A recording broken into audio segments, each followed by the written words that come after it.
Donc bonjour à tous, petite présentation d'OSINT. Alors pour ceux qui ne savent pas ce que c'est l'OSINT, c'est l'Open Source Intelligence. C'est un terme pompeux anglais, alors en français je crois que c'est intelligence à source ouverte. C'est pas mieux. Bref, c'est différentes méthodes de retrouver des traces, des identités, que ce soit via de la presse écrite et maintenant principalement sur Internet. Et tout ce qu'on peut trouver, donc retrouver des gens, des lieux, c'est ce qu'on appelle la géolocalisation. On a aussi le FinInt qui est l'intelligence sur les finances, donc retrouver des déplacements bancaires ou des choses comme ça, c'est principalement utilisé avec les bitcoins ou autres. Bref, là on va faire une petite présentation sur les dangers de nos traces indirectes sur Internet. Donc, Bateki. Je suis Frédéric Toin, dit Pentium 2. Je suis formateur à l'EIN École Informatique, spécialisé dans l'open source et tout ce qui touche à l'automatisation. En gros, je ne fais pas de cybersécu à mon travail, c'est juste un passe-temps. Je suis aussi membre créateur de l'association BZHAC, qui est une association nantaise-rennaise pour promouvoir le hacking au travers de petits CTF. Alors, on fait principalement des CTF d'entreprise pour sensibiliser les collaborateurs à toute la cybersécurité, mais on a aussi fait l'année dernière le Flag for All au mois de novembre, qui était un CTF ouvert à tous. On a eu 400 joueurs, tout comme ça. Pendant 24 heures, on s'est bien marré. Et on a un futur projet, pas forcément pour cette année, mais pour l'année prochaine, qui devrait être encore plus fort. Sinon, je suis aussi casual CTF player, fan d'OSINT, membre de OSINT-FR, communauté française basé principalement sur Paris, et ambassadeur de OSINT-EU, sachant que pendant un temps, je faisais partie du membre actif d'OSINT-EU en tant que bêta-testeur de leur challenge, avant qu'il soit mis à disposition. Et sinon, du RootMe, du CTF Time, j'en passe et des meilleurs. En gros, le soir, chez moi, après manger et que mes enfants dorment, je me branche sur Twitch pour regarder les autres jouer aux jeux vidéo parce qu'ils sont meilleurs que moi. Et je poutre du RootMe ou des CTF, histoire de m'amuser en même temps. Voilà. Au gré de ma femme qui voulait regarder des séries. C'est un autre problème. Elle n'accepte pas qu'on les regarde en x2. Moi, en x1, c'est trop long. Donc, qui veut acheter un appartement? Voilà une petite question intéressante. Quelques problématiques, trouver le bon logement et parfois les visites sont lointaines. Sachant que durant la période du Covid, vous imaginez bien que la visite était juste impossible. Quelques solutions, on peut faire des visites au travers de photos. Et maintenant, il y a eu, faut que j'arrête avec ma main, les visites au travers de visites 3D via le site web, c'est fort sympathique. Donc, première étape, les photos. Voici une photo d'agence sur un appartement à acheter. Ok, pas grand chose. Si on fait un peu plus de prise d'information et qu'on zoome sur la photo, on zoome bien sur la photo, on va s'apercevoir de quoi? On s'aperçoit que le photographe qui a pris la photo a pris l'initiative de flouter Bouddha. Quand même, c'est important. Ouais. Je ne sais pas si c'est vraiment utile, mais bon, pourquoi pas. D'accord, continuons à analyser tout ça. Donc on a une jolie, magnifique table. Il nous parle anglais, welcome home, c'est génial. Mais si on remonte un peu plus sur ce truc-là, on s'aperçoit qu'on va avoir des photos de vie de famille. Alors, est-ce que j'arrive à zoomer un peu plus sur la photo? Oui. Hop. Et on peut commencer à s'apercevoir qu'ils ont fait une magnifique fête de famille. A priori, il y a peut-être un enfant ou autre, bref. On a un joli petit dessin, mais on s'aperçoit que la qualité n'est pas extraordinaire. Donc, j'ai pas de croustillon à montrer réellement sur des vies privées des gens. Ouais. Mais suivant la qualité de la photo au sein du site d'annonce, je pourrais avoir des trucs fort sympathiques. Ok. Continuons maintenant sur des choses un peu plus sympathiques. Qui veut acheter une maison? Alors quand j'ai construit cette présentation, au début, la visite 3D de cette maison était accessible sur le site web. Bien sûr, après avoir découvert toutes les infos que j'ai trouvées, j'ai prévu l'agence, ils ont eu l'intelligence de supprimer la visite. Sauf qu'un jour, on m'a demandé de refaire cette présentation et le site web était fermé. Mais merci Facebook. Facebook n'oublie pas. Donc on retrouve quoi? On retrouve à peu près des trucs fort sympathiques, avec plein de petites photos dedans. Donc on voit, alors la visite 3D, on va en faire une tout à l'heure, parce que malheureusement il y a une autre agence qui a daigné faire, on s'en fout, YOLO. Ouais, donc on voit une belle petite maison, ok, on voit l'intérieur, alors on peut s'apercevoir que c'est un musicien, il y a des guitares ici. Ouais, c'est la mienne. Ouais, c'est ça. Je sais où t'habites. Il a une jolie petite cheminée, ok. On avait plein de trucs sympathiques. On savait qu'il était fan de Pink Floyd, qu'il bouffait du bio, des choses comme ça. Il est musicien. On verra l'intérêt après. On voit l'extérieur de la maison aussi, avec un petit toit en chaume, une petite entrée un peu fatiguée quand même ici, une dépendance. Là-bas, on le voit mal. Je crois qu'on le voit à peu près après, un peu mieux après. On voit un portail avec une poubelle, c'est génial, une poubelle. L'entrée, ok, bon, pourquoi pas. La photo, celle-là, elle est un peu plus funky, on voit un peu plus de détails. Et puis, je crois qu'on a fait le tour. Ok? Alors, avec la visite 3D, j'avais moi bien plus d'informations que j'ai préservées en images, donc on va les voir, ne vous inquiétez pas. Donc, qui veut acheter une maison? Bah déjà, moi, ce que j'aime bien quand je veux acheter une maison, c'est l'historique de la maison. Savoir depuis quand elle est là, est-ce qu'elle a un intérêt, est-ce que ça peut justifier le prix qu'il va vendre ou autre. Donc on trouve bien évidemment des informations via Google, où à un moment donné, on s'aperçoit que j'ai à peu près la même maison qui se répète. Et en fouillant bien, parce qu'on ne va pas toutes les faire, on trouve que c'était une maison qui s'appelait la chaumière russe. Rien à voir avec ce qui se passe en ce moment, pas de politique, on est d'accord. Pas de ma faute. Elle était quand même un peu mieux entretenue qu'elle l'est maintenant, mais ça c'est pareil, une autre histoire. Ok, bon, ça c'était assez rigolo, c'était l'histoire de la maison. Mais moi ce que j'aime bien savoir, c'est où est la maison exactement. Et ça, sur les sites d'annonces, bon courage. Ben, en cherchant un petit peu là-dessus, on avait la présence de portails, d'une voiture et de meubles de jardin. Ouais, là on voit le meuble de jardin. Ici, je vois un portail bordeaux avec une voiture rouge dans le reflet. Ok? En continuant, en analysant tout ça, on a la présence de piliers. Alors on le voit mal, il faudrait que je zoome. Alors je crois la voir là, la maison, c'est celle-là. Et si on zoome bien sur la photo, hop, hop, on zoome. On voit qu'il y a des piliers au niveau du portail. Avec des cubes mis les uns sur les autres. Ok, bon, c'est fun. Pourquoi pas. Hop, je regarde. On a maintenant... Allô? Voilà. Où est la maison? On a en information disponible donc une chaumière, avec la forme du dessus et le toit. On a deux bâtiments, des portes de propriété, un portail de propriété vaguement marron avec des piliers carrés, une voiture rouge et un salon de jardin. Ok. Ben, après investigation, parce qu'il nous donnait vaguement la commune dans laquelle était cette maison, bon, on a fait quoi? On a joué avec Google Maps. Parce que c'est bien Google Maps. Puis Google Maps, on retrouve une maison qui ressemble à peu près pareil, avec un autre bâtiment ici, ok. Mais ce qui est bien avec Google Maps, c'est le petit bonhomme. Ouais, alors on va essayer de se placer correctement, ça va rater. Hop, on se tourne, boum. J'ai un pilier avec les piliers et le portail marron. Et une poubelle. Elle ressemble un peu. On voit un vieux bâtiment tout crado moisi là, ici. Mais surtout, si je zoome là, j'ai la voiture rouge. Ouais. Et si je ne me trompe pas, normalement, est-ce que c'est ici? Non. Hein, peut-être en voyant comme ça. Je crois qu'on voit. C'est un autre endroit, mais normalement, on voit aussi le salon de jardin.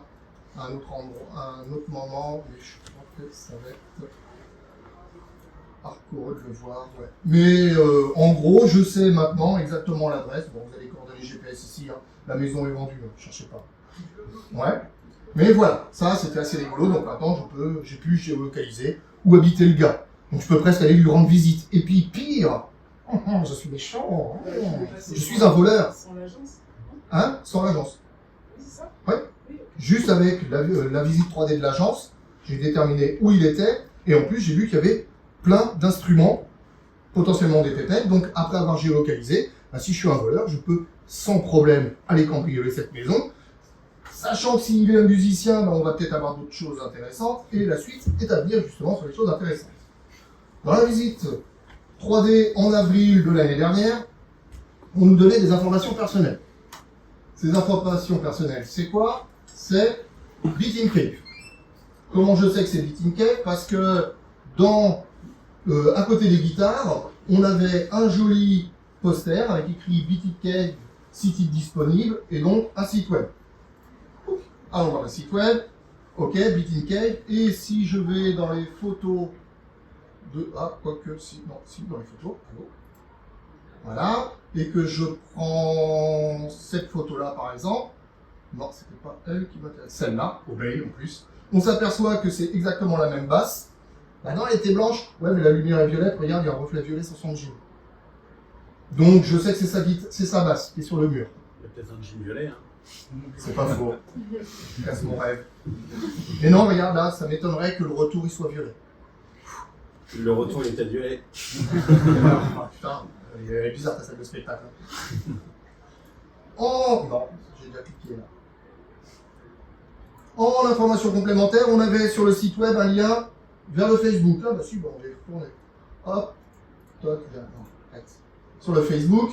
Et en fouillant le Facebook, parce que Facebook n'oublie rien, on tombait à un moment donné dans les blabla, alors ils ont dû faire d'autres trucs, on tombait sympathiquement sur un Bandcamp. C'est quoi Bandcamp? C'est une plateforme un peu qui permet, comme SoundCloud ou autre, qui permet de télécharger des groupes, surtout des indépendants. Il y a des perles sur ce site, mais sincèrement, c'est des petites perles d'indés. Bref, moi ce qui m'intéresse, c'est cette image-là. BitInCave avec une tête de cochon sur un costard. C'est leur groupe, hein, c'est pas moi. Ok? Et là où ça va m'intéresser, c'est que en fouillant, j'avais à un autre endroit de la même pièce un pass de concert avec justement le petit cochon. Donc je suis sûr et certain que c'est BitInCave. Et en plus, alors soit c'est un ultra gros fan qui achète exactement les mêmes guitares ou autres, mais je pense qu'on avait aussi toute une installation musicale de type studio. Donc ça sentait quand même la zone répète pas mal. Ouais. Sachant que là où c'est très très fun, c'est qu'on était encore plus loin, mais là je ne le montre pas, j'ai l'identité du gars. Exact, et il fait partie d'autres groupes que j'ai été voir, que j'aime bien en plus, c'est rigolo. Par contre, BitInCave, je supporte. Ça, c'est un autre débat. Mais voilà, donc on sait qu'on a un membre du groupe qui vend sa maison. Donc potentiellement, si je veux l'acheter, bah, je peux l'amadouer en disant « Ah, moi j'aime bien le métal atmosphérique ». C'est une espèce de métal atmosphérique psychédélique, c'est bizarre. Bref, on peut l'amadouer et puis bah, on va rentrer dans ces petits papiers en disant « Ah bah si, je vais le vendre à ce mec-là, il est passionné comme moi de musique et tout, c'est génial ». Et puis bien sûr, si vous êtes voleur, vous regardez juste les tournées dans lesquelles il va faire des concerts, vous profitez qu'il soit pas là pour vous péter sa maison. Ouais. Voilà. Et ça, bien sûr, le gars n'était pas du tout au courant qu'il y avait autant d'informations sur sa vie privée. Mais le reste, c'est à venir. Be afraid. Very, very afraid. Paris, 15e, arrondissement, Seine-du-Vin. Voici une magnifique visite d'un appartement à Paris dans le 15e. A priori, il y a un enfant qui s'appelle Antonin. C'est marqué là.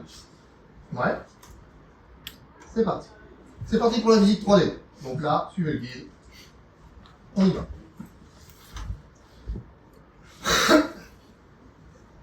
Ça transpire. Donc, petite visite 3D, hein, on peut s'amuser. Ah, des photos floutées. Tristitude. On va se déplacer ici. Allô? Ah ouais, d'accord. On sent l'enregistrement qui travaille derrière. On va... Ah oui, d'accord, ouais. Hop, c'est toujours flouté, c'est flouté aussi là-bas, ok. On peut zoomer sur la porte. Dites-vous, c'est sûr, on voit un peu mieux certaines photos avec des gens non floutés sur la porte à certains endroits. Il y a une salle de bain, d'accord, hop, je vais revenir en mode normal. Allô, j'ai cliqué. Ah oui, OBS c'est sympa, mais ça bouffe. Comment je quitte ça? Non. Ah, si, non. Ah oui, en 3D aussi. Ah, en full screen, ça fait peut-être un peu plus rapide. Ouais, c'est un peu plus rapide. Hop, on s'aperçoit que c'est toujours... Ah, bah là-bas, c'est plus flouté. Ouais, parce que je suis placé suffisamment loin. Sauf que la qualité de l'image, dans l'absolu, à un moment donné, là, il charge, était suffisamment bonne et on voit deux enfants chopinets avec des trucs gros. Ah, voilà, ça commence à venir. Bref, ça devient sympathique. On voit aussi une photo de mariage en haut avec les gens. Quand on se dirige dans le salon, j'aimerais revenir. Ah, c'est ça. Voilà, c'est ici. Hop, quand on se dirige dans le salon, ici, alors là il y a la chambre d'Antonin et tout. Allô. Boum, quand on se dirige dans le salon, ici on a les deux chaises avec les deux prénoms des enfants. Ça devrait venir normalement, hein, mais on commence à voir le Antonin, sachant qu'il y a une chaise rose, une chaise plus ou moins bleue, on a les sexes. Hop, on peut avoir d'autres informations avec un joli dessin, je crois qu'il est là. Bonne fête papa, écrit par la grande sœur, j'en passe et des meilleurs. Ok, je vais essayer parce que il transpire un peu trop. Voilà, mais le plus intéressant c'est le bureau. Ouais, parce que moi sincèrement un bureau comme ça, bon, il a eu l'intelligence de baisser un petit peu l'écran de son PC parce qu'il devait être en pleine session. Ouais. Par contre, là, bon, il y a des papiers, ça transpire comme sévèrement le drapeau français d'un papier officiel. Je vois là une photo vaguement, des papiers verts en haut, ok. Alors on va essayer de retourner quand même dans la visite 3D en choisissant le bureau. Le bureau, il est où? Le bureau... Ouf, il est là. On va se déplacer ici. Ici, j'ai dit. On va chercher mon heure.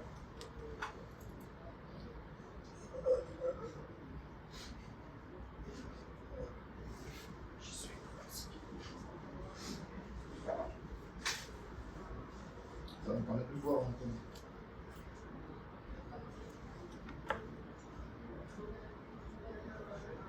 Alors on a essayé de géolocaliser aussi l'appartement en se basant vaguement sur les balcons qu'on voit au-dessus.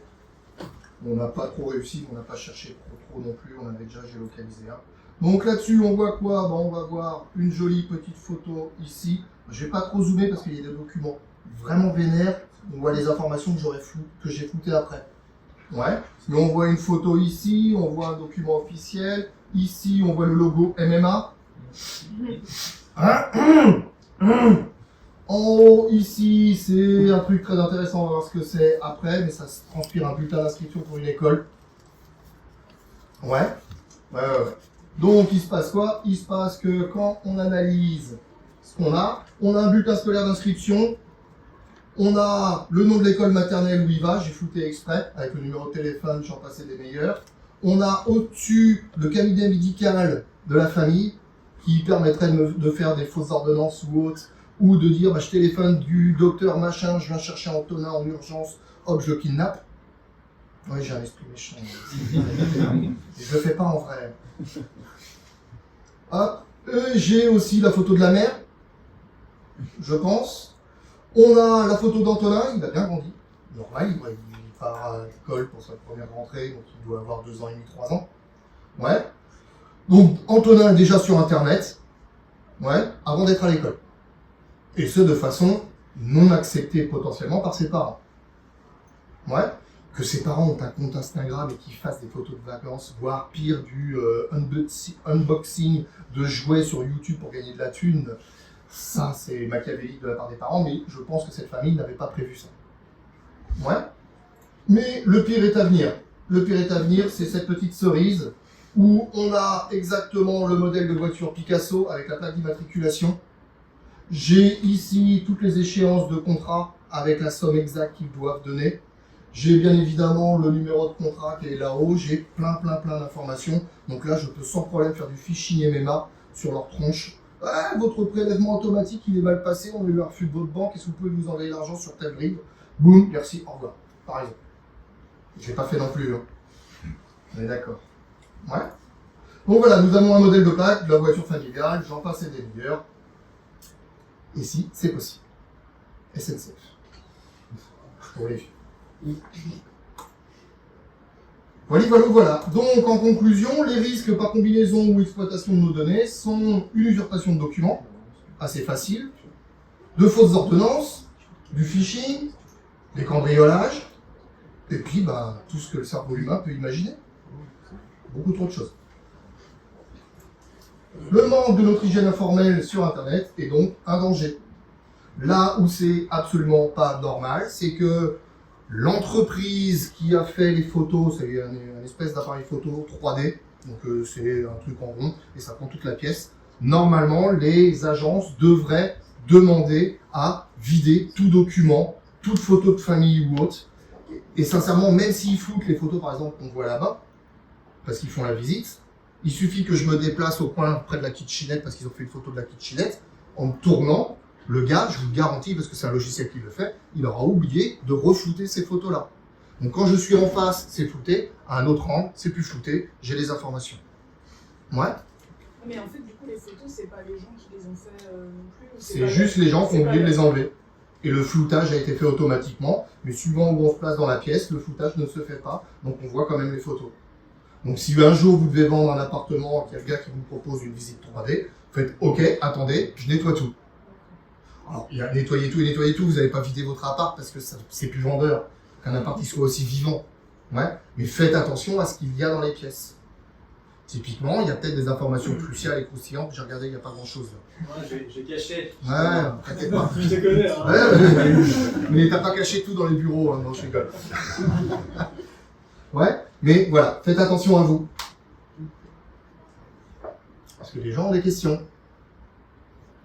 La visite de l'appartement est toujours accessible? Oui, l'appartement parisien est accessible, sachant qu'il était en vente il y a fort longtemps maintenant. Et on les a remontés avec une équipe et... Vous pouvez négocier le prix là, parce que- Bah non, parce que l'appart, en plus, il n'est plus à vendre. Non, il n'est plus à vendre. Sur le site web, il n'est plus à vendre, mais il suffit de trifouiller un peu l'URL du site web pour savoir que les visites 3D sont stockées dans tel type de répertoire, et on tombe facilement, sachant que à la base, c'est parti d'un post sur Twitter, et le post sur Twitter existe toujours aussi, avec le lien de la visite 3D. Donc il suffit de retrouver l'agence, fouiller son Twitter, voir qu'il y a des visites 3D, s'intéresser à ces visites 3D, et hop, aller voir. Même si l'appart est vendu, tu peux récupérer quand même la visite et savoir s'il peut y avoir des choses intéressantes, ne serait-ce qu'aussi par sa zone géographique. Donc c'est dans le 16e, il y a de la tunosphère, toujours dans un principe de vol. Ouais, ou de kidnapping. Mais voilà. Ouais, ça me donne l'idée de concevoir un logiciel avec de l'OCR qui, dès qu'il voit du texte, il floute, et donc de voir un petit peu... C'est ça.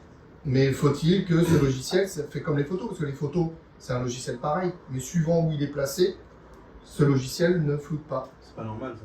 On est d'accord. Donc faut refaire un petit peu... Il faut remonter à l'entreprise qui a pris les photos, ce qui n'est certainement pas l'entreprise de l'agence immobilière, mais ils ont loué un matériel avec un logiciel spécifique. Mais là, moi, je ne sais pas quel est exactement, parce qu'il y en a plusieurs sur le marché, je ne vais pas m'amuser. Moi déjà, j'ai prévenu les agences, c'est bon, je fais mon job. Et puis quand on fait aussi, quand on vend soi-même son appartement... Oui, faire attention aux gens qui viennent visiter. C'est quand quelqu'un physiquement vient visiter, faites attention aussi. Après, il ne faut pas non plus rentrer dans une parano. C'est trop tard. Ouais, C'est ce que j'allais dire, dans la mesure où les photos d'un bien, à partir du moment où on a de l'extérieur, on a vu les mecs qui font de l'OSINT assez vénères, ils sont capables de retrouver la position d'un avion à partir d'une place d'un siège. Enfin, ouais. globalement, il ne faut pas grand chose. Vous avez regardé l'arbre et les balcons, globalement, Oui, je suis vous y d'accord. mettiez un peu plus d'heures, vous l'avez à la fin le truc. Oui. Donc en fait, Mais là, on le risque de cambriolage est inhérent avec une photo d'un bien sur internet au final. Oui, mais non, potentiellement, parce que je pense sincèrement que si des gens passionnés de l'OSINT, un peu comme moi, voire au-dessus de moi, trouvent la position d'un avion juste avec une photo et la position du siège assez facilement, je pense que le grand banditisme a aussi, un peu comme le grand banditisme a des équipes de hacking pour faire du poutrage, ils ont bien évidemment aussi des équipes Bien pour sûr. faire ça. Ne serait-ce que typiquement la bijouterie qui s'est fait voler sur Nantes cette semaine, les mecs sont passés par le plafond. Ouais, mais est-ce que ça, c'est pas un peu inhérent au fait d'avoir une photo d'un bien sur internet, du coup, donc vendre son bien sur internet? Si. C'est question ouverte, hein, il n'y a pas de, Ah oui, oui, bien sûr. y a pas de Mais réponse. je pense. après, il y a toujours aussi quand même un esprit à se dire, attention, parce que de toute façon, il faut bien que je le vende cet appart. Et je vais pas juste... les petites annonces de 4 lignes n'existent plus dans les journaux, personne n'achète les journaux, tu vois ce que je veux dire. Donc, On va faut faire quand un même... dessin non plus. Mais... Voilà. Après, là, c'était sur les visites d'appartements, mais ça peut aussi, et bien évidemment, être sur Facebook, ce que vous mettez sur Facebook, ce que vos amis mettent sur Facebook ou autre. D'où aussi, et je remercie le petit pins pour ceux qui ne voulaient pas être pris en photo, Parce que c'est hyper important. Au hack, par exemple, n'essayez même pas de prendre la photo de la DGSE. Vous allez la prendre, ouais. Et après, vous allez prendre autre chose. Ouais. Et il y a plein de gens dans ce genre d'événement qui se baladent justement avec ce gros logo. Un ami à moi qui est Palenas, qui est un des monstres de la planète ossine française, il nous avait fait une présentation au hack où il a montré comment retrouver des classes rouges de Interpol. Dans les classes rouges, hein, c'est les classes max, c'est l'ultra grand banditisme. Il retrouvait et il géolocalisait des mecs en moins de 5 minutes.